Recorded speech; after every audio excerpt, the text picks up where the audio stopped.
Right now, let's go ahead and bring in Chief Meteorologist Scott Padgett once again. He's been busy all night tracking what could potentially be some pretty severe weather, at least, Scott, weather that might keep us up overnight at some point.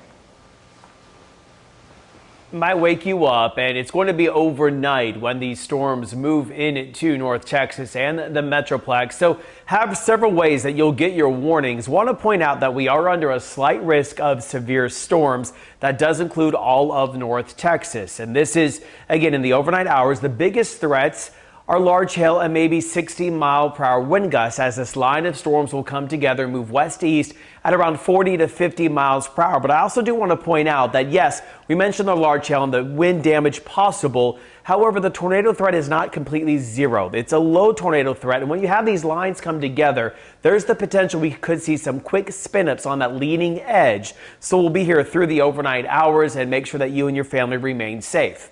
Looking at the satellite and radar combined right now, we do have, again, the radar in the most sensitive mode, so that's why that green's showing up. But out towards the west, starting to see this line kind of coming together. There is severe weather in the Panhandle, also stretching into the west and southwest sides of Oklahoma, closer towards where we have that cold front moving through. And you see now that there's a severe thunderstorm watch there until 3 o'clock in the morning. North Texas, we do not have a severe thunderstorm watch yet. But I wanted to point out, look at the dew points. Lubbock's at 1 degree. Odessa at 2. That's really dry air, but we're in the 60s here in North Texas. As this dry air moves into the moist air, that's when we start to see that squall line come together. So the Futurecast shows here we are near midnight, still on the left side of your screen, barely coming onto the screen there.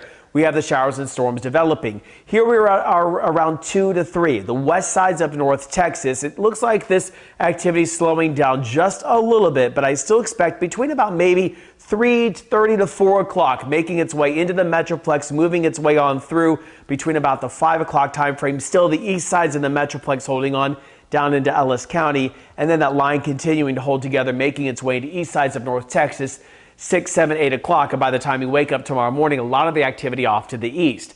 Then we see the sunshine return, and we have this cold front move through, and we're going to be seeing a big change in our temperatures. So you saw that after midnight, again, I've kind of backed up the timing just a bit. If you're just now joining us, 2 to 4, the west sides of the Metroplex, then about 4 to 6, the remainder of the Metroplex and the east sides of North Texas, still seeing that hold on. How much rain are we talking about? Maybe 1/2 inch of rain in some spots. So I want to point out tomorrow, hour by hour, we will see the sunshine in the afternoon, high of 70, but west winds holding on near about 25 to 35 miles per hour, could gust up to 45.